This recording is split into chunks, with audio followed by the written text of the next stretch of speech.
The night had that slow burn quiet that comes after a storm, air still heavy, streets glistening under the flicker of a single street lamp.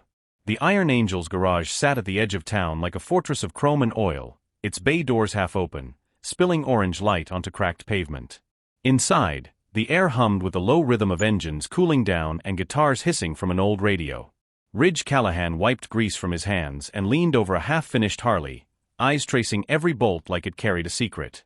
The man was all iron and silence, the kind whose presence filled a room even when he said nothing. Around him, his brothers worked the late shift. Diesel argued with a carburetor, Marcus tuned a radio that only played the blues, and Tommy was halfway through sanding a fender that didn't need sanding. It was routine, the kind of noise that felt like home. Then came a sound that didn't belong. A soft metallic scrape. Then another. Tires on asphalt, not big tires, small ones. A rhythmic were followed by uneven breaths. Ridge looked up. In the wide mouth of the garage door, framed by the sodium light, sat a boy in a wheelchair. He couldn't have been more than 10. Pale, sweating, cheeks streaked with tears and road dust. His chest rose and fell like he'd rolled through hell to get there. "Kid." Ridge's voice broke the air. The boy blinked, trying to speak, but the words tumbled out between gasps. He took my grandma." The wrench slipped from Ridge's hand, clanging against the concrete. For a heartbeat, everything stopped. The radio cut to static, Diesel froze mid-sentence, even the sound of the cooling engine seemed to hush. "What did you say?" Ridge stepped forward slowly, like approaching a wounded animal. The boy swallowed hard. "My grandma, he's hurting her." I tried to stop him but, he looked down at his useless legs, fury flashing in his eyes. "I came here, because she said the angels help people. That's what she told me." Ridge's heartbeat kicked like a revving engine. "What's your name, son?" "Sam." "All right, Sam. Where's your grandma?" "Maple Street. Blue house, white fence. Please hurry." Ridge didn't hesitate. He grabbed a rag, wiped his hands twice, and whistled sharp. The sound cut through the garage like a signal flare. "Church. Now." In an instant, every man in the room straightened. Diesel killed the compressor. Marcus tossed the rag over his shoulder. Tommy dropped the fender with a hollow clang. Within 30 seconds, 8 bikers stood in a semicircle around the crying boy, leather vests catching the light, black wings stitched across their backs, the Iron Angels. Ridge crouched to meet the boy's eyes. "You ride with me. Hold tight, don't let go." Sam nodded, trembling. Ridge lifted him gently onto the Harley, settling him against his chest. The boy's small hands clutched his jacket, knuckles white. Engines roared to life one by one, a thunder that shook the windows. The night cracked open. Neighbors peeked through blinds as the convoy rolled out, 9 bikes tearing down the street like a storm of light and steel. Sam's voice was small but steady over the wind. She said you help people because that's what real strength means." Ridge tightened his grip on the throttle. "She's a smart woman." They flew past the edge of town, asphalt blurring beneath them. Streetlights vanished, replaced by the dim glow of porches and the smell of wet earth. Ridge's mind churned. A crippled kid showing up at their door? A grandmother under attack? And that phrase, "The angels help people." Not everyone knew that. Not the code. The Iron Angels had a creed: strength protects. Violence corrupts. Most thought it was just words painted on the clubhouse wall. But to the old members, the ones who'd seen the first patch sewn, it meant something deeper. They reached Maple Street in under 3 minutes. The blue house was easy to spot. The fence Sam mentioned was half collapsed, splintered would scattered like bones. The front door hung crooked, hinges twisted. Ridge cut the engine, and the others followed, leaving a heavy silence in their wake. He noticed something odd immediately. The doorframe wasn't splintered inward, the way it would be if someone had kicked it in. It was broken outward, the wood cracked and pushed from inside, like something powerful had exploded from within. Ridge raised a fist. The bikers killed their engines. Diesel and Marcus flanked the porch. Tommy stayed with Sam, whose wide eyes darted between the dark windows. "Stay here," Ridge told him. But Sam shook his head, voice trembling. "She's in there." Ridge nodded once. "Then we'll get her out." He approached the door, hand hovering over the shattered knob. The house beyond was silent except for a faint hum, a woman's voice, soft and steady, humming a tune that didn't belong in a room full of broken furniture. Ridge pushed the door open. It creaked wide, revealing chaos. Chairs overturned, a lamp shattered, the television face down. A struggle, clearly, but it was over. In the middle of it all sat an old woman in a floral armchair, hands folded neatly on her lap. Silver hair pinned in a bun. Calm, alert eyes behind thin glasses. Blood on her knuckles. And on the floor 6 feet away, a man, unconscious, arm bent wrong, nose bleeding. Grandma! Sam's cry broke the stillness. The boy wheeled himself forward, bumping over debris until he reached her side. She smiled gently, touching his cheek. You did good, Sam. I told you to run. I thought he hurt you, Sam sobbed. He tried, she said, her voice steady. But some of us remember how to handle trouble. Ridge stepped inside slowly, scanning the scene. The busted door, the bruised attacker, the calm old woman. None of it fit. Ma'am, he said carefully, are you Alice Morrison? She turned to him, eyes suddenly sharp. I am. And you must be Ridge Callahan. That stopped him cold. You know me. I know all of you, Alice said softly. The Iron Angels. Your code, your creed, your mistakes. She paused, gaze sweeping the men at the doorway. I should. I wrote it. Silence. Then Diesel whispered, half stunned, half awed, holy hell. Ridge stared at her. You what? Alice smiled faintly, blood drying on her knuckles. Welcome home, boys. For a long moment, nobody spoke. The only sound was the slow tick of a wall clock, still hanging perfectly straight in a room otherwise torn apart. Dust floated in the air like smoke. Ridge's mind tried to make sense of what he'd just heard. Alice Morrison, grandmother, victim, survivor, claiming to have written the Iron Angels code. That can't be right, Diesel muttered. The Angels started back in the 80s. Alice smiled, not offended, just tired. 82, to be exact. In a bar off Mill Road that doesn't exist anymore. Back then, we weren't about power or territory. We were about protection. Ridge exchanged glances with Marcus. The words matched the legend every recruit heard, but nobody really believed. Sam looked from one man to another, confused. Grandma, you made their club? Helped make it, she corrected gently. With people I once called family. On the floor, the unconscious intruder groaned. Ridge knelt beside him, checking his pulse. Still breathing. Alice's eyes stayed fixed on the man. His name's Carter Mills. He rides with the Red Stag crew. They used to be us, before greed turned them rotten. Diesel swore under his breath. Everyone in the room knew that name. The Red Stags weren't a biker club, they were a criminal network in leather vests. Ridge straightened. Why would they come for you, ma'am? Because they remember me, she said. And because I made them what they are, before I walked away. Her words carried the weight of 40 years. She motioned to Sam.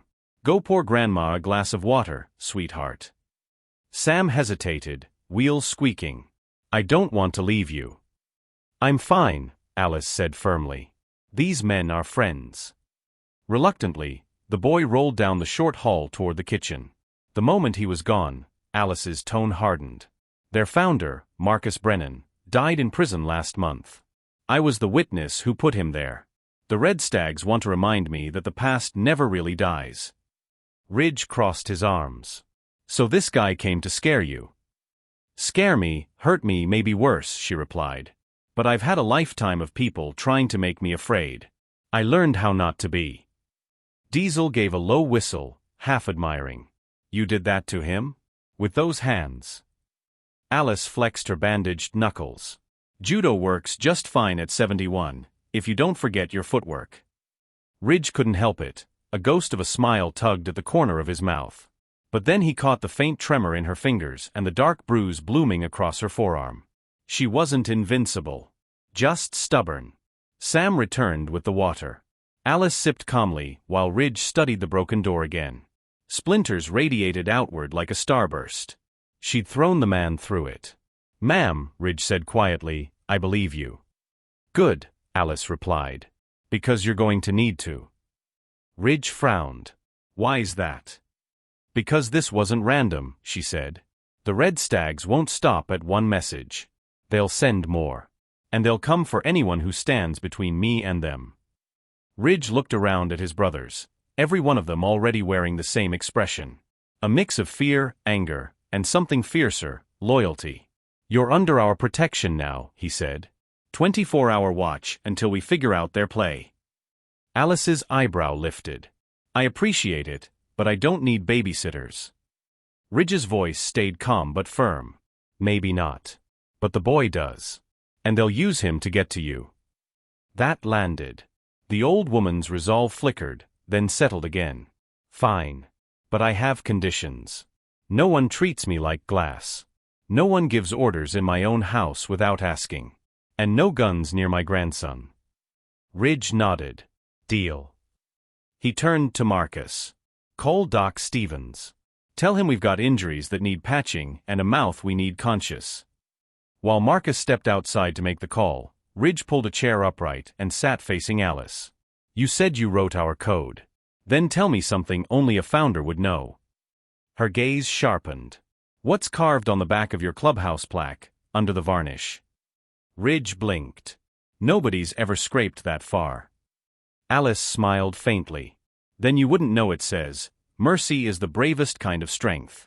I wrote it the night we swore the angels would never become what we fought against. Diesel's voice was hushed. She's telling the truth, President. Ridge exhaled slowly. Everything inside him shifted, the ground beneath years of stories finally steadying into fact. A knock sounded. Marcus returned with Doc Stevens, a gray-bearded man carrying an old medical bag. He stopped cold at the sight of Alice. Well, I'll be damned, he said, smiling wide. Alice Morrison. Haven't seen you since the fundraiser at the Iron Angel Bar. Hello, Henry. Ridge's head snapped up. The Iron Angel Bar? Alice nodded. Our first clubhouse. It burned down in '85. The night the Red Stags split off. The room fell quiet again. Doc cleaned and rapped her knuckles while she told the story, how the Angels had begun as a group of young riders protecting small towns, escorting stranded travelers, delivering supplies after storms. How idealism turned to greed under Marcus Brennan's ambition. How the vote that split them ended in fire and a man's death. Ridge listened, every word threading through the history he thought he knew. So the Red Stags were once Iron Angels, Diesel said finally. They were, Alice confirmed. Brothers once. Then they stopped believing in mercy. Doc tied the last bandage, murmuring, still the toughest hands I've ever seen. Alice smiled. Rusty hands. But they remember. Ridge stood, mind spinning. Ma'am, you realize what this means. If the Stags are reorganizing, if they're coming after you, they're declaring war on us too. Maybe, Alice said. Or maybe they're daring you to forget who you are. Don't take that bait. Ridge met her gaze. You don't think we should hit back? I think, she said quietly, if you fight them their way, you lose before you start. The front door creaked as Marcus stepped in, his face grim. Press, you should see this. Outside, pinned to the splintered fence, was a single red-painted antler, the Red Stag's calling card. A message as clear as blood. Diesel's jaw clenched. They're not finished. Ridge turned back toward the house, to the boy sitting near his grandmother's chair, trying to look brave. No, Ridge said. But neither are we. He looked at Alice. If you're the one who wrote our code, then you know what comes next. Alice's eyes softened. Yes. The part everyone forgets. She spoke the word slowly, like an oath reborn. Strength protects. Violence corrupts. And mercy, mercy keeps us human. The sound lingered, low and heavy, as the angels walked back into the night to prepare.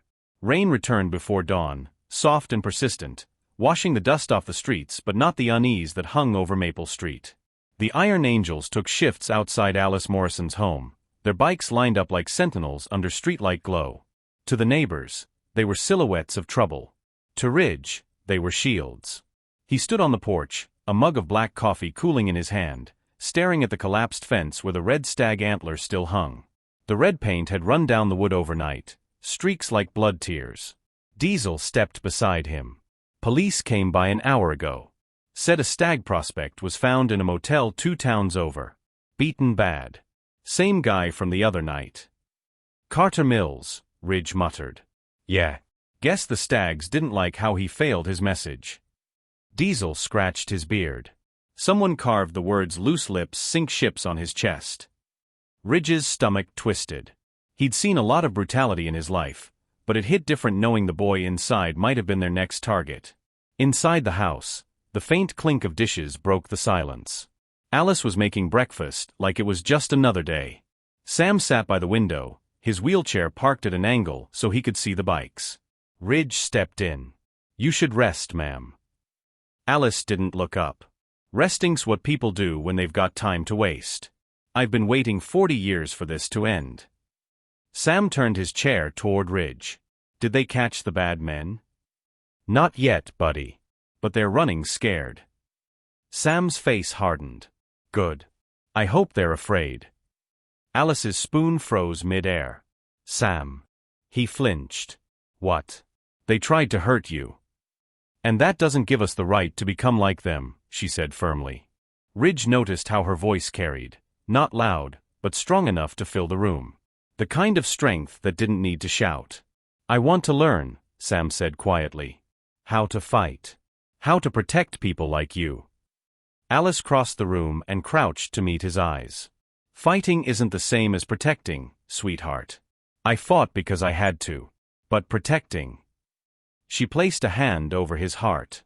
"That starts here." Sam swallowed hard. "I just don't want to feel useless." Ridge spoke up softly. "You're not. You did more by coming to us than any grown man could have. You started this." Sam's eyes flicked up. "Then help me finish it." The boy's words hung there, small but defiant, a challenge none of them could ignore. Alice rose and turned to Ridge. "If they're escalating, so must we. But not with guns. With truth." "Truth." Diesel echoed. Alice walked to a drawer, pulled out a worn folder, and set it on the table. Inside were photographs, old newspaper clippings, maps dotted with red circles. "I've been watching the stags for years," she said. "Their routes, their fronts, their fake businesses. I thought I could leave it behind. I was wrong. They use the same supply chain I helped build, but now it moves drugs, not donations." Ridge flipped through the papers. "You've been tracking them?" Alice nodded. "Every penny they wash, every name they bribe, every warehouse they use." Diesel leaned closer. "This is enough to bury them." "Not without proof that sticks," Alice said. "And for that, we'll need allies. The kind who know how to make things official." She looked straight at Ridge. "Do you still know Agent Sarachan?" Ridge's expression darkened. "I haven't spoken to her in years." "Then it's time." Diesel frowned. "You sure we can trust a Fed?" Alice's lips curved faintly. "She's not just a Fed. She's Peter Chen's daughter." Marcus blinked. "As in, the Chun from the old story? The one Marcus Brennan killed?" Alice nodded. "She grew up knowing who took her father. Now she's an agent with a badge and a score to settle. She'll help us, if we bring her something she can use." Ridge sat back, rubbing a hand across his jaw. "You're saying we don't hit them with fists. We hit them with evidence." Alice met his gaze. "That's what makes this different from 40 years ago. The angels back then believed strength was measured in scars. I learned it's measured in restraint." The front door creaked again. Tommy poked his head in. "Press, you should see this." Outside, a dead rat lay on the doorstep. Its throat was slit, a knife pinning it to the welcome mat. Attached was a note written in red ink. Ridge read aloud. "This ends when you end." Diesel's face darkened. "They're trying to rattle her." Alice's tone stayed calm. "Then they'll be disappointed. All it tells us is they're scared enough to send warnings." "Still," Ridge said, "we tighten security.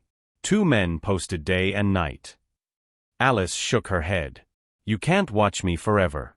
If we're going to end this, we have to expose them before they act again. Ridge looked at her, the bruises, the defiance, the unflinching calm, and realized she wasn't asking permission. She was giving direction. "All right," he said. "We'll play it your way." "Good," she said. "Because the red stags think they're hunting a helpless old woman." Her eyes glinted like steel. "They're wrong." That night, the Iron Angels gathered at their clubhouse, a wide cinderblock building at the edge of town that smelled of oil, coffee, and loyalty. The wooden plaque bearing their creed hung on the wall behind Ridge's chair. He ran his fingers across the carved letters as the others filed in. "Church is in session," Diesel called. 15 men filled the room. Old faces, new faces, everyone silent as Ridge stood. "Brothers," he said, "we've got history clawing its way out of the grave. The red stags are moving again, and they're targeting Alice Morrison, the woman who wrote our code." A murmur rippled through the room. "She's not asking for vengeance," Ridge continued. "She's asking for justice. And that means we do this the right way. We gather proof. We protect her and the boy. And we remember who we are." He pointed to the plaque. "Strength protects. Violence corrupts." That's not just a motto. It's the difference between being guardians or criminals. A younger member in the back muttered, "Sometimes violence is the only thing people understand." Ridge turned, voice low but sharp. "Then teach them something better." The room went still. Alice's words had already taken root, a seed of discipline in a garden that had too long been watered with anger. Ridge met every pair of eyes in the room. "The world already knows what it looks like when bikers act like thugs. Let's show them what it looks like when bikers act like men." Diesel grinned faintly. "You sound like her." "Good," Ridge said. "Because we're going to need her kind of thinking." He looked toward the window, where the night pressed close, thick with unseen movement. Somewhere out there, the red stags were watching, waiting, planning their next strike. Ridge didn't flinch. He'd seen darkness before. But this time, they had light. Not fire. Not bullets. Light, the kind that exposed, that burned through lies, that made evil small again. And it had started with a crippled boy who refused to give up on his grandmother. The night stretched long and quiet after the meeting. The Iron Angels dispersed in pairs, taking patrol routes through the sleeping town. Ridge remained behind, standing under the dim yellow light of the clubhouse. The plaque on the wall reflected in his eyes, "Strength protects. Violence corrupts." Those words had been just decoration before. Now they were alive again, echoing like a promise he didn't fully understand. Outside, rain had stopped. The air smelled of wet asphalt and engine oil. Ridge looked up when he heard a vehicle approach, not a roaring bike, but a slow-rolling station wagon. Alice Morrison stepped out, shawl draped over her shoulders, Sam asleep in the passenger seat. Ridge opened the door for her. "You shouldn't be out this late." Alice smiled. "You say that like I've ever done what people expect." She helped Sam settle onto a couch inside, covering him with a blanket. The boy stirred, mumbling his grandmother's name, then drifted back to sleep. Ridge motioned toward the office. "You wanted to talk about something off the record?" Alice nodded, following him into the small back room that once stored old club ledgers. The walls were lined with photos, black and white shots of bearded riders, dusty highways, and grinning faces frozen in time. Alice ran her fingers along one frame, a group portrait from 1982.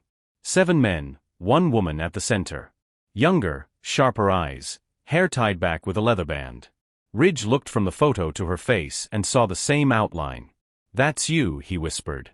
Alice nodded. "Back when I was called Ace." Ridge sank into a chair. "I don't understand. Why'd you disappear? Why'd you let everyone believe the Angels started without you?" Alice's gaze softened. "Because sometimes the truth gets buried for peace to survive." She sat opposite him, voice low and steady. "The Iron Angels began with 6 of us.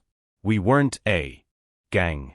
We were veterans, nurses, mechanics, all trying to keep our town safe from the chaos after the plant layoffs.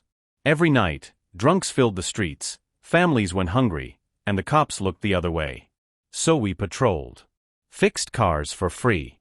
Protected women walking home. People started calling us angels. The name stuck." She smiled faintly. Then came Marcus Brennan, charming, fearless, dangerous. He said we could expand, become something bigger. I believed him at first. Ridge's jaw tightened. The man who later founded the Red Stags. Alice nodded. He was my friend. Maybe more, once. But ambition is a poison that sweetens before it kills. She leaned back, eyes distant. The moment I knew we'd lost control was the night we intercepted a shipment meant for a drug runner. Marcus sold it back to the same men we were supposed to stop. Said the money would fund our future. What did you do? Ridge asked quietly. I voted him out, Alice said. He laughed in my face. Called me soft. Said the angels needed wolves, not shepherds. She took a breath, remembering. 2 nights later, the clubhouse burned. I got Sam's mother out before the roof caved. Marcus's men turned on each other in the flames. He blamed me, swore revenge, then disappeared. I went into hiding. Changed my name. Married a quiet man. Had a daughter. Became a grandmother. Her voice cracked for the first time. I thought that chapter was done. But the Stags never stopped carrying his name. I spent 40 years waiting for them to forget. Instead, they grew. Ridge rubbed his temples. And now they've come full circle. Yes, she said softly. Back to where it began. The room fell silent except for the ticking of a ceiling fan. Ridge stared at the old photograph, Alice standing proud among men twice her size. The birth of an ideal now buried under years of smoke and scars. Finally, he asked, why tell me all this now? Because you remind me of the man I wanted Marcus to be, she said. And because you have a choice. The angels can either end this as the same kind of monsters the world already fears, or they can finish what I started, protect the innocent without losing their soul. Ridge swallowed hard. And if I fail? Then my grandson grows up believing mercy is weakness, Alice said quietly. And the world loses one more chance at hope. She stood, her joints creaking but her posture unbent. You want to know why I came back after 40 years? Not to be saved. To make sure the right people win the right way. Ridge nodded slowly. Then we'll finish this, your way.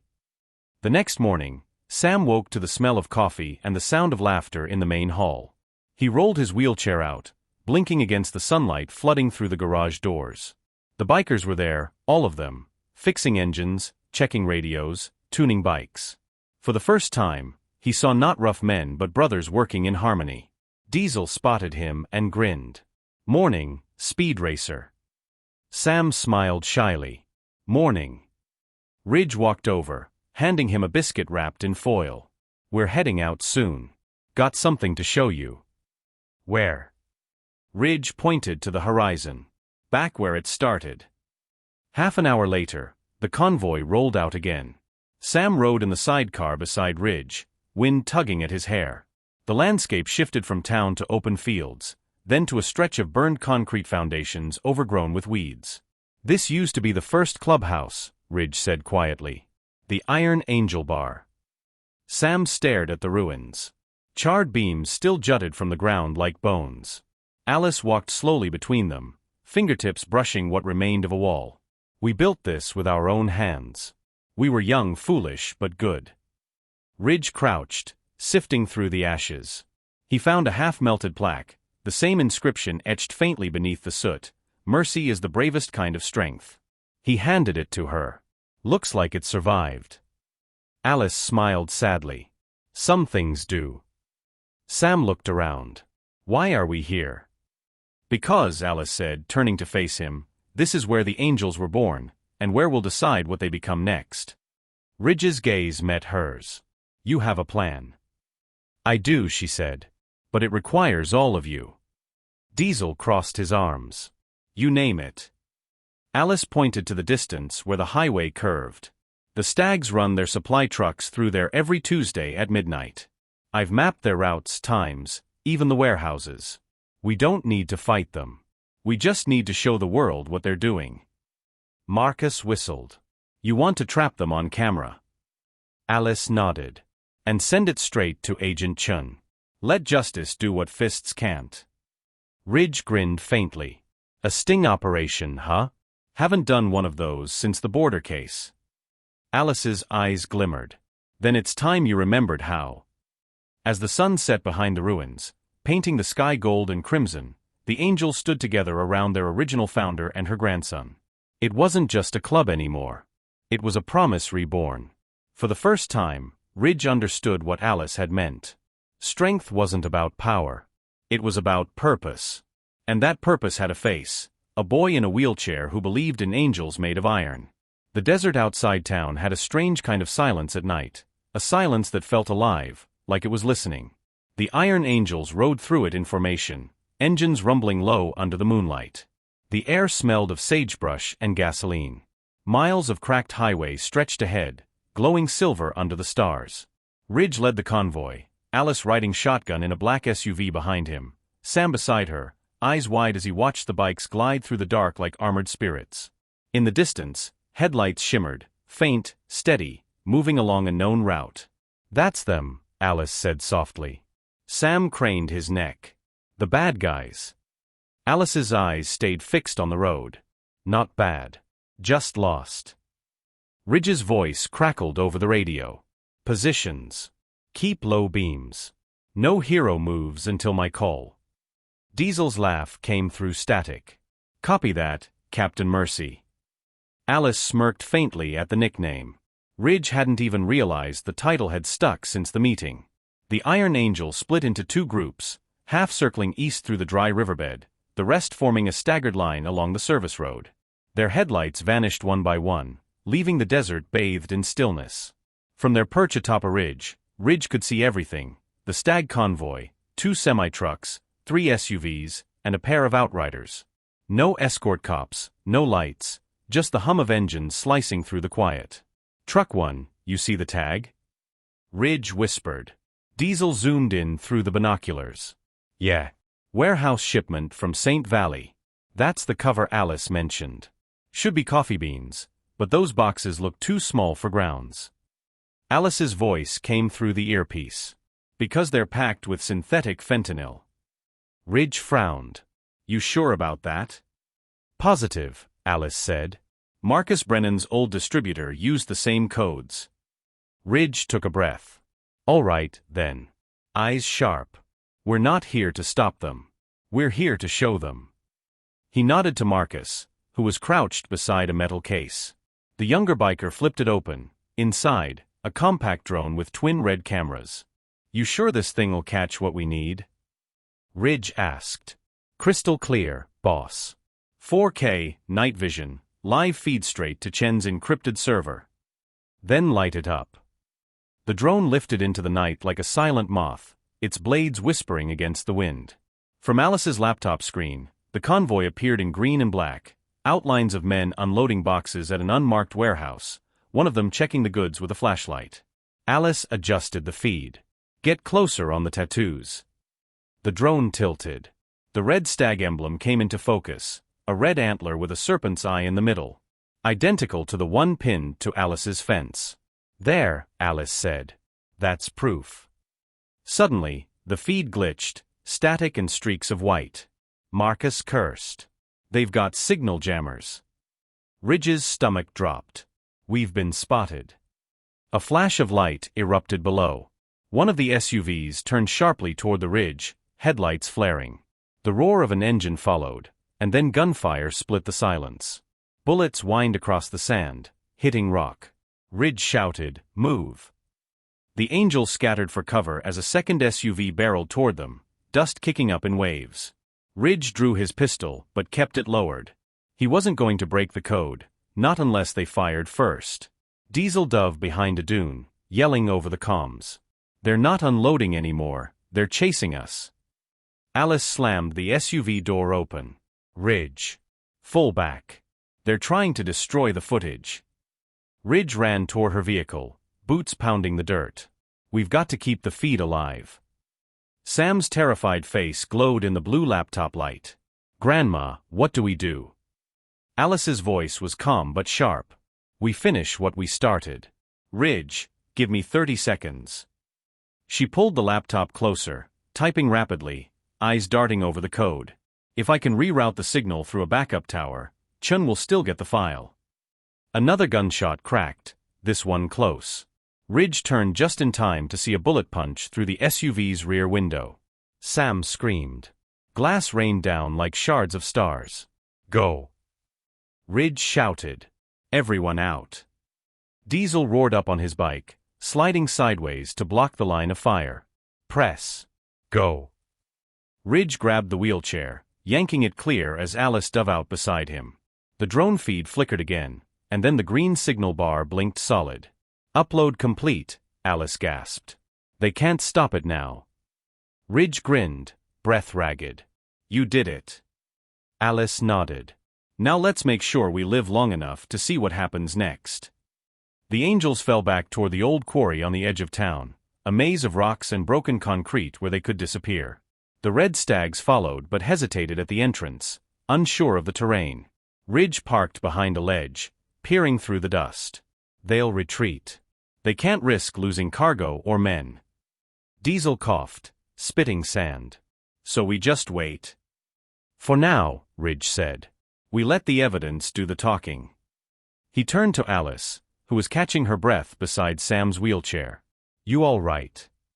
She nodded weakly. I'm fine. Just tired of running. Sam looked up at her, trembling but steady. Did we win? Alice smiled faintly. Winning isn't always about fighting, sweetheart. Sometimes it's about making sure the truth gets where it needs to go.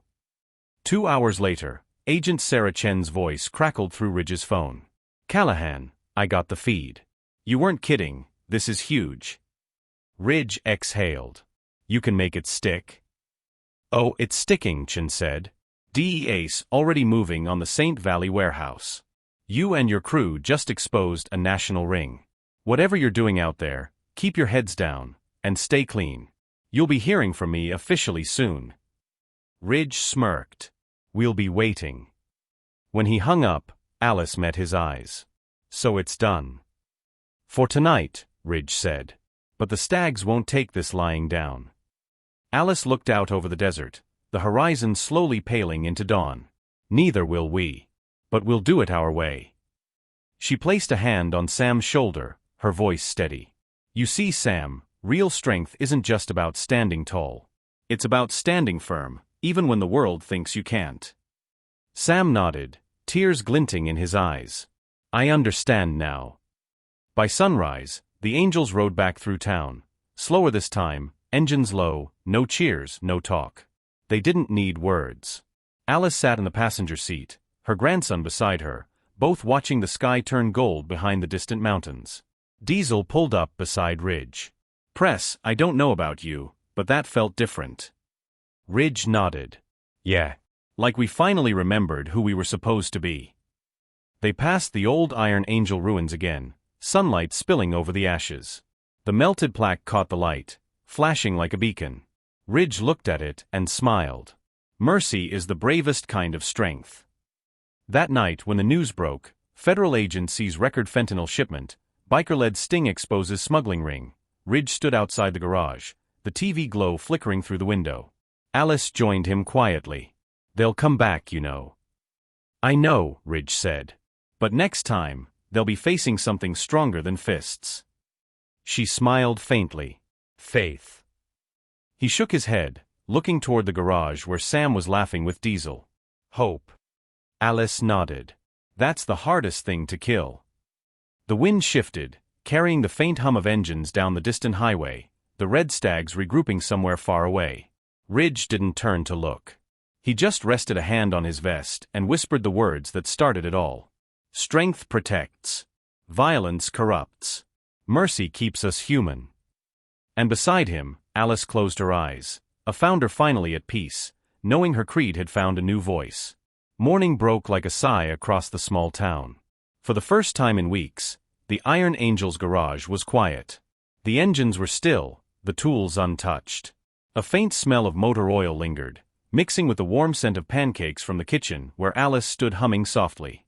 Sam sat near the window, his wheelchair angled toward the sunlight. He traced circles on the floor with one finger, lost in thought. For the first time since that night, he wasn't trembling. Ridge entered, still in his leather jacket, a tired half-smile on his face. "You made breakfast again?" Alice poured him coffee. "You think men can save the world on caffeine alone?" Ridge chuckled, sitting across from her. "Worked so far." Alice's expression softened. "You did good, Ridge. Better than I could have imagined." Ridge looked down at the mug. "We just did what was right." "No," she said gently. "You did what was hard. That's rarer." Sam wheeled himself closer, his tone small but eager. "Grandma, is it really over now?" Alice paused before answering. "The police have their evidence. The Stags lost their network. But men like that don't disappear overnight." Ridge nodded. "We've got patrols watching the main roads. If they try anything, we'll know first." Sam frowned. "Why do bad people always come back?" Ridge looked at him for a long moment before answering. "Because good people stop believing they can win." That line hung in the air, quiet but sharp, and Sam carried it like a secret mantra. Later that day, Ridge walked Alice and Sam back to their home on Maple Street. The door had been repaired, the fence rebuilt. Fresh white paint glistened in the sunlight. Sam laughed as Diesel revved his bike outside the gate, the sound rattling the porch steps. "You guys are loud," Sam said, grinning. Diesel winked. "Noise keeps the bad dreams away, kid." Ridge lifted his helmet, nodding to Alice. "We'll keep the watch rotation going. Just in case." Alice smiled, that calm defiance still in her eyes. "You boys worry too much. I've survived worse." "Not anymore," Ridge said. "You don't have to fight alone." As the Angels rode off, Alice watched from the porch, her hand resting on Sam's shoulder. "They remind me of you," she said quietly. Sam looked up. "Me?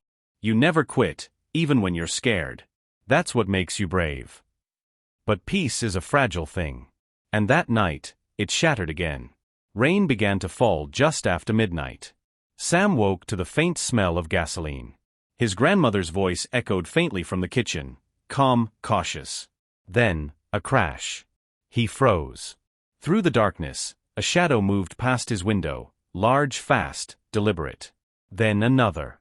Sam's heart pounded. He gripped the wheels of his chair and pushed hard, rolling silently toward the hallway. From there he saw it, two men in dark jackets standing in the living room. One held a flashlight, the other a knife. Alice stood opposite them, unarmed but unflinching. "You shouldn't have done that, Ace," one of the men hissed. "You cost us millions." Alice's voice was steady. "You cost yourselves your souls." The knife glinted under the flickering light. "You think your biker friends can protect you forever? They're not here now." Sam's breath hitched. He backed his wheelchair toward his room, but his hand brushed the side table, sending a photo frame crashing to the floor. Both men turned. "There's someone else here." Alice shouted, "Sam, go." One of the men lunged, but Alice grabbed the heavy coffee pot and swung it hard. It shattered against his shoulder. The other rushed her, grabbing her arm, and that's when Sam did something no one expected. He wheeled forward, fast and furious, ramming into the man's knees with all his strength. The collision knocked the attacker off balance long enough for Alice to wrench free. "Sam, move!" she yelled. But before they could react, a deafening crash shook the house. The front door splintered inward as headlights flared across the porch. The Iron Angels had arrived. Ridge stormed in first, Diesel and Marcus right behind him. "Down!" he barked. The intruders froze under the sudden glare. Ridge moved like lightning, disarming one, pinning the other. Diesel kicked the knife away. Sam's chest heaved, adrenaline burning through fear. Ridge's voice was low and lethal. "You picked the wrong house." The taller man sneered. "You think you can stop all of us? The Red Stags don't die easy." Ridge's eyes darkened. "Neither do angels." He pulled back just as police sirens wailed in the distance. Agent Chen's backup, responding faster than expected. "Looks like justice rides faster than sin," Diesel muttered. The men were dragged outside as flashing blue lights filled the street. Neighbors peeked through curtains, watching the Angels stand shoulder to shoulder beside the cops. Alice sat on the couch, exhausted but alive. Sam clutched her hand, trembling. Ridge knelt in front of him. "You did good, kid. Really good. Sam shook his head. I was scared. So was I, Ridge said. That's how you know it mattered. Alice smiled faintly. You see, Sam? Even angels get afraid. But they still show up. By dawn, the house was quiet again. The officers had taken statements, the suspects were in custody, and the rain had stopped. Alice stood at the window, watching the sun rise over the soaked streets. It's strange, she said softly. After all these years, it ends not with revenge, but with mercy. Ridge nodded. That's your legacy. She turned to him. No, that's his. Sam looked up, confused. Mine. Alice smiled. You taught grown men what it means to be strong without standing. You reminded us what we forgot. Ridge looked at the boy, frail arms, tired eyes, but the fire of something bigger burning behind them. You changed us, Sam, Ridge said quietly. You made us believe again. Later that week, the Iron Angels gathered at the rebuilt clubhouse. A new plaque was mounted beside the old one, hand-carved by Diesel himself. Sam's words were etched into it. Real strength isn't standing tall. It's standing firm. The bikers stood in silence as Alice and Sam unveiled it together. Ridge spoke softly, almost reverently. From now on, this is part of who we are. Alice looked around the room, the faces of men who had once lived by fists and fury, now tempered by compassion. Then maybe, she said, the world still has room for angels after all. Sam smiled. Even broken ones. Alice bent down, brushing his hair back. Especially broken ones. The room fell quiet, not the silence of fear this time, but of peace. Outside, the engines roared to life once more, not as a threat, but as a promise. The Iron Angels rode out into the morning sun, protectors reborn. And on the porch, a small boy in a wheelchair watched them go, a faint smile on his lips. Some stories end with fire. Others with forgiveness. This one ended with both, and the sound of mercy riding on steel. 5 years later, the town of Ridge looked different. The old Iron Angels garage, once a fortress of oil and steel, now had a polished sign out front.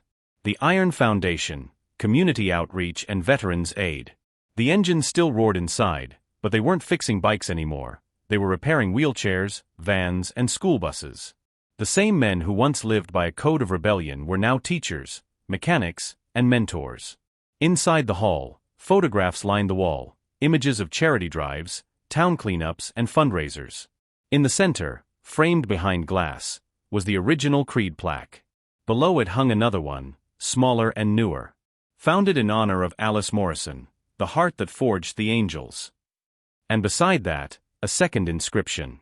In memory of those who stood when they couldn't walk, Samuel Morrison, our youngest brother. Sam, now 15, rolled through the open bay doors, his wheelchair gleaming with chrome plates and custom grips the angels had made for him. His body had grown leaner, stronger, but his spirit carried the same fire that had once saved them all. Diesel spotted him first. Look who's rolling in like a rock star. Sam laughed. You guys still working or just telling old stories? Diesel grinned. Both. You can't fix engines without talking nonsense.